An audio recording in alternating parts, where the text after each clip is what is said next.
Hey everyone, this is Chris Buono. I'm going to play for you a tune called O Tannenbaum. This is from a Charlie Brown Christmas from the Vince Guaraldi Trio. I'm going to play a simple arrangement. I'm going to talk about it, show you how to play it, then I'm going to give you something fun at the end to check out. All right, here we go. Let me play it for you first.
Okay, let's play the tune.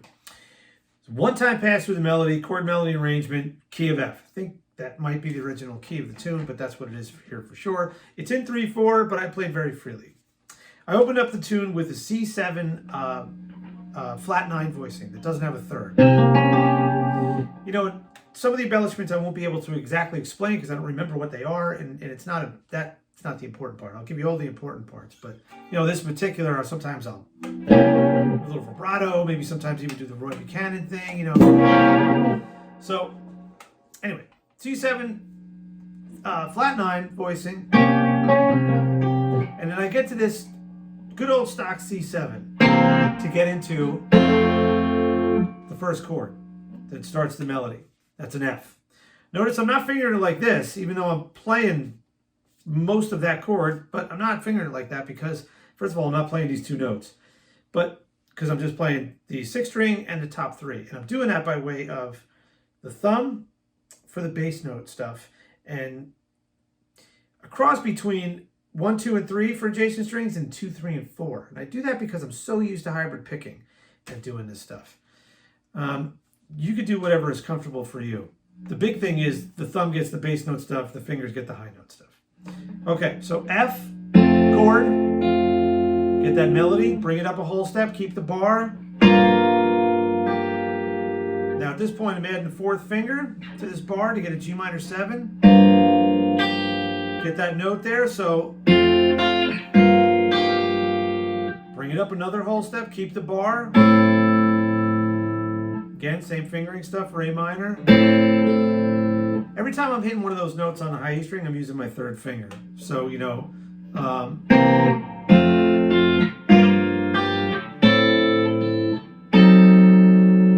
now that's an F sharp diminished chord, using all 4 of my fingers to do that.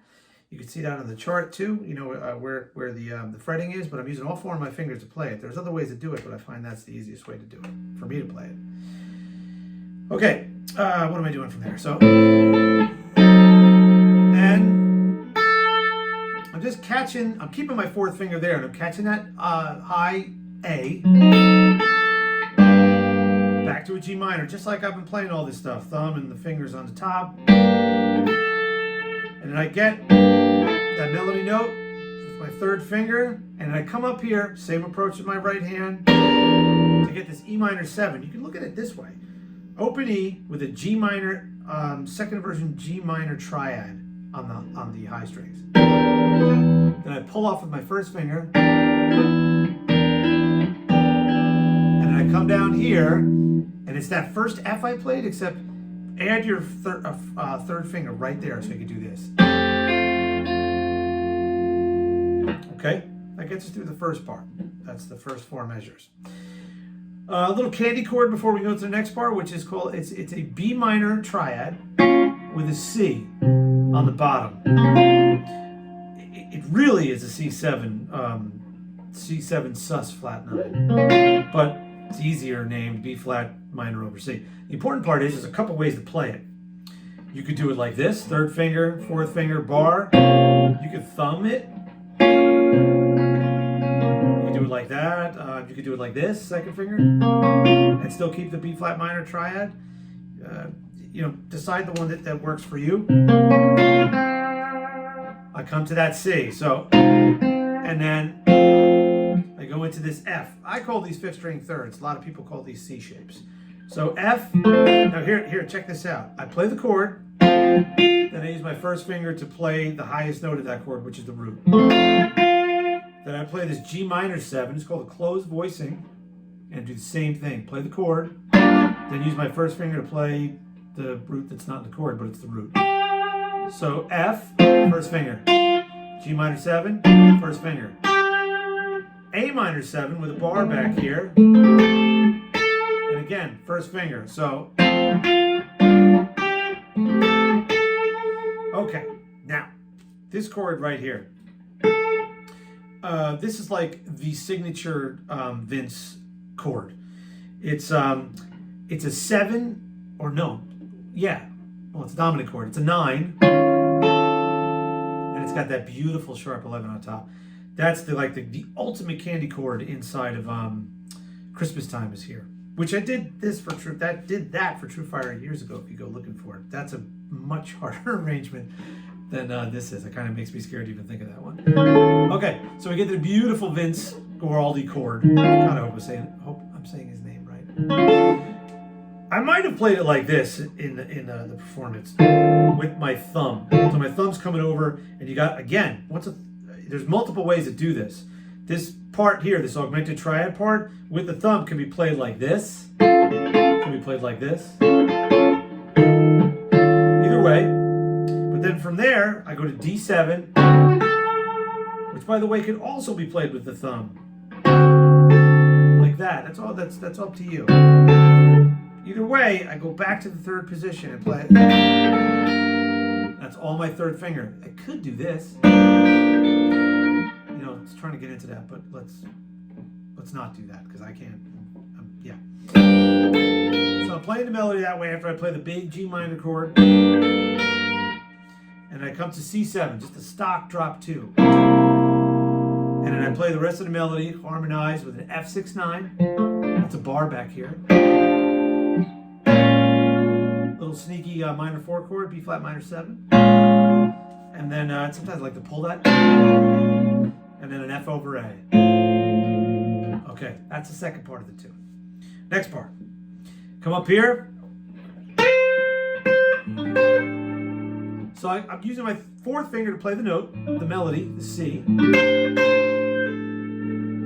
What's harmonizing that, there's this stack 4 here, an A7 or D7 sus4. Altogether, it's an A minor chord because I got an A root, open A. And I'm pulling off to that A that's sitting back there. I'm trying to ring that stuff together. It sounds good when you do that. Okay, this is probably the most complex chord coming up after this. So we got. So what I'm doing is take this away, and it's just this, that little diagonal line that's right there. But I'm adding a D bass note. There's another way to do this that might be easier. It would be this. You get the same type of chord. So what I'm doing is I got this same notes, but on the high strings with an F sharp on the bottom. I like to bar it. It feels good even though I don't need to. So pick your poison for that one. Come back with your fourth finger. 7 sus4. Pull off. Get rid of the third finger and play that stack 4. You don't have to. You could keep that and just do this. I like that movement. I like to think like a piano player. And then from there, oops. This is a G minor 7 with an added 4. So. And then I bring, what do I do? Get that melody note.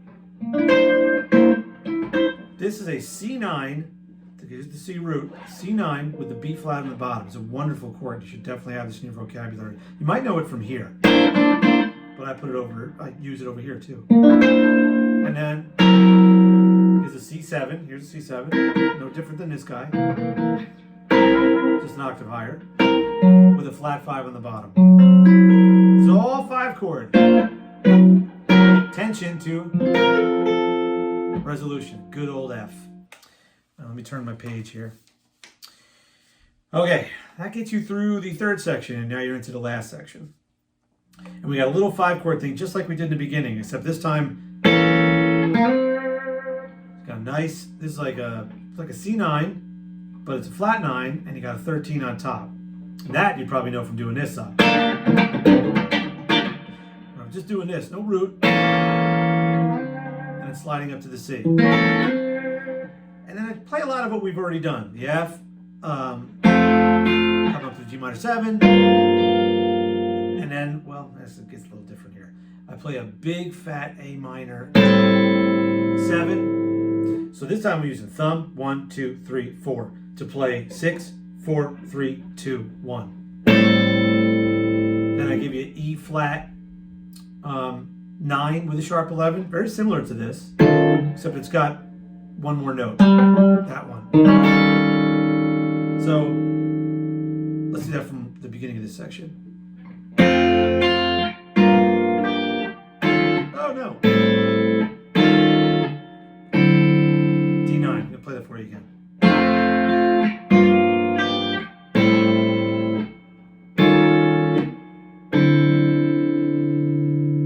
Okay, and then from there, the good old G minor we've been doing, the F sharp diminished, bring it up to G diminished. Remember that C7 we played? It's the same thing, except I'm fretting a note half step higher than the root. It's a C sharp diminished 7. And then remember that F6-9 we did? I'm doing it, but check this out. I'm going to that note right there. I'm not playing it like that. I'm going to that note right there and I'm doing this. So I play that chord, I kind of roll my fingers, which might have saw me do a lot with some chords, but this especially. So I'm not pulling off. Just getting to it, rolling into it, ghost bending it, and lowering it. And I come to a B flat minor 6. Come here to a G flat major 7, like one of these guys, but with a 5th on the bottom. Bring it down a half step to the resolution. There could be a lot of embellishments, that I'm not talking about here, but you can see them in the video, and you can always ask me questions about some of the ones you see if you can't figure them out. But you have the basic chart. It's fun to play it on a telly. This is definitely an arrangement that was made for that style and that sound. I dialed in my amp here, which this is an older Mesa Boogie Electrodyne head and 212 cab. Next to my TC100, but this guy, gets a nice bite like that. Kind of like my Fender Deluxe, except this one's got reverb and the other one doesn't. So yeah, I'm trying to get that telly thing and stuff like that, and so much so that I had a little fun with arrangement when I was warming up and playing around with this, and I'm going to show you that right now, where I was thinking about, my friends, how they do the telly thing much better than I do. But they're a great inspiration. So I was thinking kind of like Greg Koch, Jim Campolongo stuff, which I've seen Jim play so many times, and he's just the most wonderful telly player. And probably seen Greg a million times. God, he's just the greatest guitar player. But anyway, yeah, I'm going to play an arrangement for you of O Tannenbaum based on what I just showed you, but just showing you where things can go, with a telly thing and fingers and stuff, and just my version of that stuff, and I'm working on it. Okay. This is Chris Buono. Thank you very much. This was a lot of fun. It always is to do these Christmas tunes for TrueFire. I hope you have a great holiday, and I'll see you soon. A lot of fun stuff coming up for 2021, and I sure hope that we all have a better year. All right. Bye now.